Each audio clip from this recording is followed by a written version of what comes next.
أهلا بكم. اليوم غادي نهضروا على الجديد في ملعب مولاي عبد الله بالرباط. وصلونا شي تصاور جداد وتقرير كيوضح فين وصلت الخدمة تما.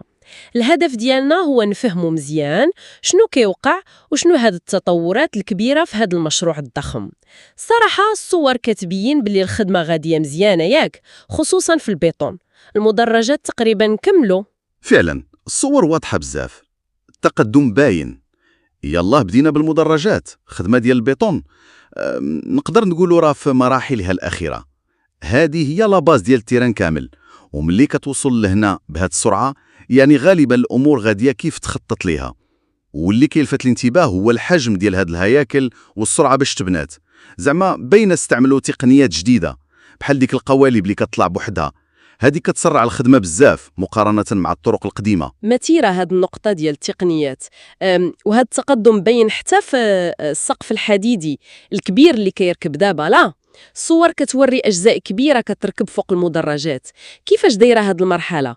زعما قربوا يغطيو التيران كامل؟ إيه، تركيب السقف دايما كيكون تحدي كبير هندسيا وحتى في اللوجيستيك. ملي كنشوفوا هاد الطروفة الكبار كيركبوا يعني راه فاتوا واحد المرحلة اللي حساسة بزاف في الورشة. ما نقدروش نقولوا قربوا يساليوه تماما، حيت مازال تابعوا الفينيسيون والغطاء ديال السقف. هاد الشيء كياخد وقته، ولكن الأكيد هو أن الهيكل ديال السقف كيتشكل بسرعة. التقارير كتقول بلي كيخدموا برافعات كبار بزاف وكيجمعوا شي أجزاء في الأرض عاد كيهزوها. هاد الشيء كيزيد في الأمان وينقص الوقت الخدمة الفوق. فهمتك. واخا ندوزو لأرضية الملعب اللي هي زعما قلب التيران. كيف ما قلتي الأرضية باقة في التجهيز، كنشوفوا في التصاور باقي كيصاوبوا في التراب كيقادوا الطبقات التحتانية. علاش هاد المرحلة مهمة لهاد الدرجة؟ هذه هي الأساس باش نضمنوا جودة العشب باش يبقى مزيان لمدة طويلة ويكون مطابق للمعايير.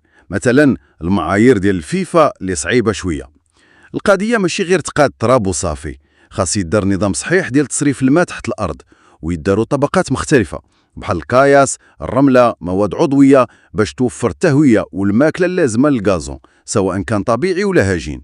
أي غلطة في هذه المرحلة كتأثر نيسا على اللعب وعلى السلامة ديال اللعابة. بصح يعني الدقة ضرورية هنا. وملي كنشوفوا برا ديال الملعب المحيق ديالو حتى هو فيه الخدمة بزاف، كيبان كيوجدوا الممرات، المداخل، البلايص فين يوقفوا الناس. هادشي داخل في التجربة ديال الجمهور ككل، ياك؟ أكيد الملاعب دابا ماشي هي غير داكشي اللي لداخل. التجربة ديال المتفرج كتبدا من برا، السهولة باش توصل، الحركة تكون سهلة، المرافق موجودة، الأمان، كلشي هادشي مهم. هاد الخدمة اللي في المحيط الهدف ديالها هو هادشي، وكتماشى مع المعايير الدولية ديال التنظيم اللي كتفرض مساحات واسعة وممرات آمنة للحشود الكبيرة. كاينة واحد الحاجة أخرى باينة في التصاور، هي ديك الكترة ديال العمال والمعدات الثقيلة والجديدة اللي خدامة في كل بلاصة بحال شي خلية نحل. هادشي دليل على أنهم باغيين يزربوا الخدمة، ياك؟ هاد الكثافة ضرورية باش يواجهوا التحدي ديال الوقت، خصوصا مع الالتزامات ديال المري في تنظيم التظاهرات الرياضية اللي جاية. ملي كتشوف بزاف د العمال والمعدات العصرية كيبان حجم الاستثمار والتعبئة باش يكمل المشروع. ولكن الأهم من العدد هو زعما التنسيق بين الفرق المختلفة واستعمال ماتيريال جديد اللي كيضمن الجودة والدقة. وهاد الجودة هي اللي كيركز عليها التقرير بزاف. كيقولوا استعملوا مواد وتجهيزات عصرية مطابقة للمعايير الدولية. شنو زعما هاد المعايير الدولية؟ شنو كتعني بالضبط في هاد التيران؟ كيتصمم وكيتنفذ باش يجاوب على الشروط ديال الهيئات الدولية بحال الفيفا والكاف. هاد المعايير فيها كل شيء تقريبا: العبار ديال التيران، الجودة ديال الضوء، الصوت، السعة ديال المدرجات والراحة ديال الكراسة، السلامة، مخارج الطوارئ، تسهيلات للناس اللي عندهم احتياجات خاصة، جودة الغازون، وحتى البلايص ديال الصحافة والفرق. ملي كتحترم هاد المعايير عاد الملعب كيولي صالح يستقبل ماتشات وبطولات عالمية وقارية في المستوى. إذن نقدروا نقولوا بصفة عامة أن الخدمة في ملعب مولاي عبد الله غادية في الطريق الصحيح، بوتيرة اللي سريعة والجودة باينة في كل شيء، من الساس والمدرجات حتى السقف والأرضية والمحيط. تقدم كيبان مزيان.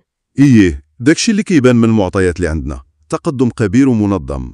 وهادشي كيخلينا نطرح واحد السؤال مهم: هاد الملعب بهذه المواصفات العالمية اللي كيتجهز بها مع البنيات التحتية الرياضية الأخرى اللي كيطورها المغرب، كيفاش هادشي ممكن يبدل الموقع ديال المغرب كوجهة قادرة تستقبل أكبر الأحداث الرياضية في العالم وبشكل اللي ناجح ومستدام؟